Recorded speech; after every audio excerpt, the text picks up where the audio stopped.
in partnership with Clipper Teas and their campaign, A World Without Bees. Hello and a very warm welcome back to the garden. Now the other day I was having a tour around this farm and they were telling me how they felt this huge sense of responsibility to provide food for their community, but also to create space for nature, because they realised what a privileged position they were in to have the land to do so. And as a gardener, I share those same responsibilities, albeit on a smaller scale. Yes, I may not be able to feed a village, but I can feed my friends and family and also provide a space for nature that will benefit thousands of bees, butterflies, insects, and other wildlife. So every single year, I'm always stunned how the smallest of actions can create the most amazing things to happen in the garden. And this video is going to be filled with ideas on how to work with nature, specifically pollinators, to not only benefit the wildlife, but also to benefit us. For many of us, gardening gives us the opportunity to connect with the natural world, and we share this space with other life forms. And when possible, it's certainly my escape from the hustle and bustle of modern life. So in order to have a successful garden with minimal inputs, we must embrace both the limitations and the possibilities that nature has to offer. For example, the blackbirds have a real thing for our prized grapes. But without bees and other pollinators, we wouldn't have any squash. Gardening is as much about growing food as it is striking a balance, and being 100% organic really makes the world of a difference. This month is Organic September, which is both a celebration of and a campaign for organic products, producers, brands and principles. To celebrate Organic September on this channel, I want to focus on one of the most amazing things about gardening, and that is pollinators and why we can't afford to overlook all of their benefits. The first thing that I have to mention is that there's something so grounding about being surrounded by pollinators as you're gardening, and you're seeing how the habitat that you're creating are benefiting countless butterflies, bees and hoverflies.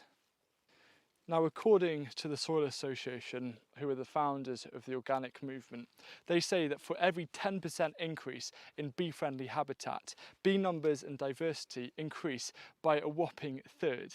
Now I can really attest to this because this growing season I put in extra measures to grow more plants that I can share with pollinators, and I can honestly say that I've never seen so much pollinator activity in this garden, and I was just blown away with how easy it was to do that. Before I show you what techniques and plants have been the most effective, I want to dive a little bit deeper into why organic is so important. The trouble with a lot of non-organic food production is that often it has a detrimental impact on biodiversity, using things like monoculture cropping, pesticides and chemicals leaching into waterways. For example, the nitrogen fertilizers used in conventional farming lead to terrible water conditions in our streams, lakes, ponds, rivers, and end up going into the sea, where they create dead zones, which means no life can happen. And the use of these artificial fertilizers are banned by organic standards.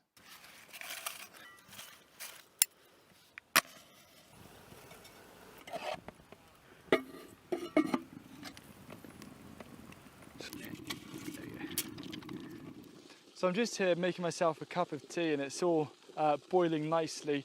And I've teamed up with my favourite tea brand, which is Clipper.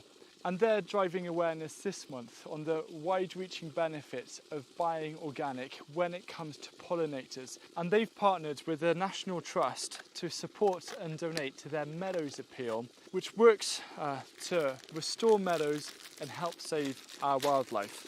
In the UK, we've lost 97% of our wildflower meadows since the 1940s, and 72% of butterflies have disappeared in the last decade alone. So if you want to find out more about that great cause and what Clipper is doing to support our pollinators and organic producers, there'll be some links down below. And right now, I'm actually going to enjoy some dandelion tea. And the reason why I'm drinking dandelion tea is to remind myself to mention one of the easiest things that you can do to help pollinators in your garden. It's no mow May. So if you have a lawn, don't mow it during May, because there's actually a lot of flowers there that are going to come through and really support our pollinator populations. And every little bit, every little lawn makes such a big difference to the wider spread and diversity of our pollinator numbers, not only here in the UK, but across the world.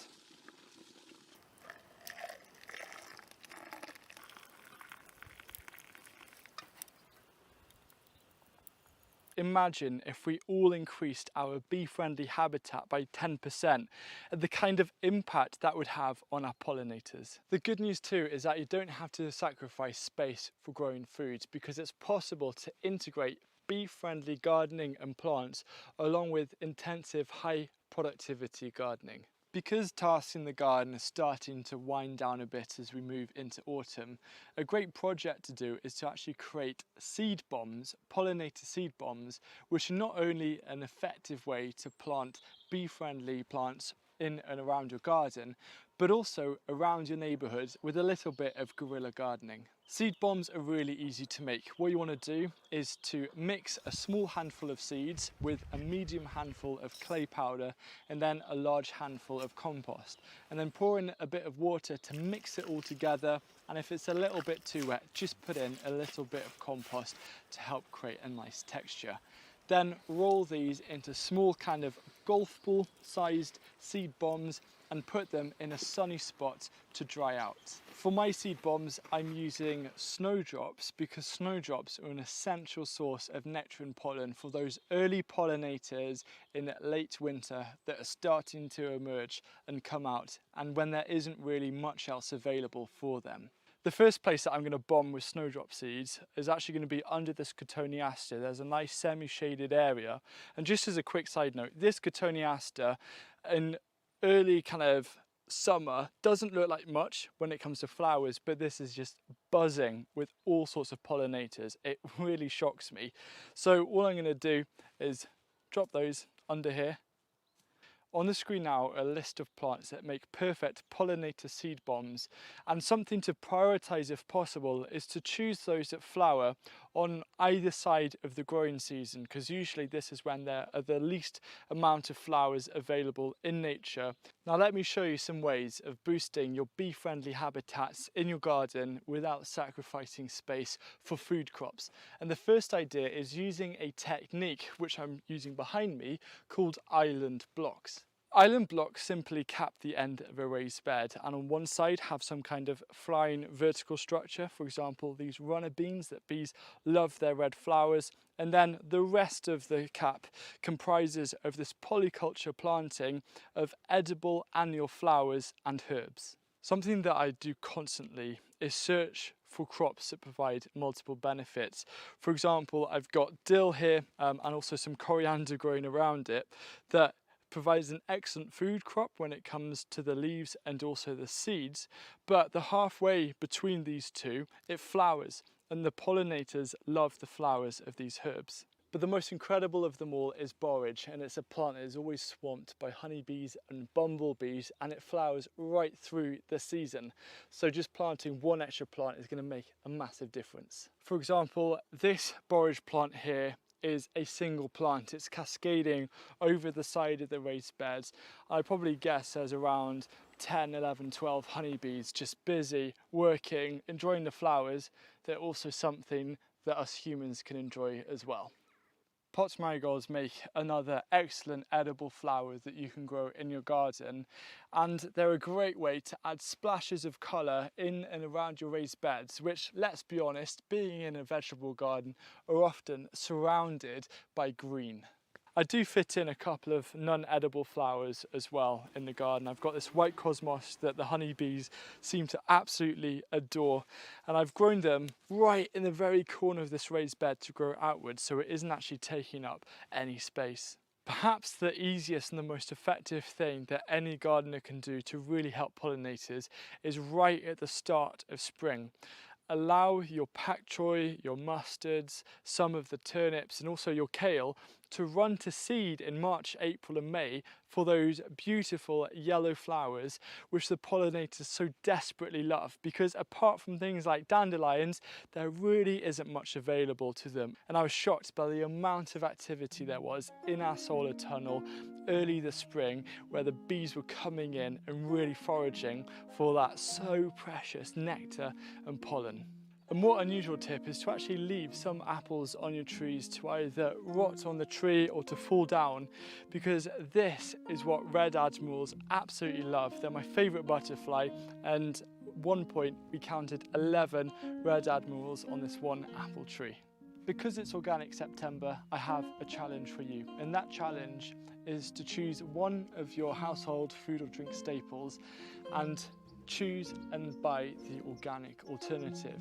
Now, of course, one of the easiest things to start with is your tea. Just like I love using Clipper tea, if you just opt for, say, having your breakfast tea or your morning tea be organic, that's going to make a difference. Now, if you drink organic tea, choose a different staple, such as potatoes, flour, maybe sugar, or even coffee. I truly believe in the power of marginal gains, which is simply the theory of making small incremental improvements that, when added together, make a really positive difference. By choosing that organic alternative and supporting organic producers, you're also supporting the pollinators. On average, organic farms have 75% more wild bees.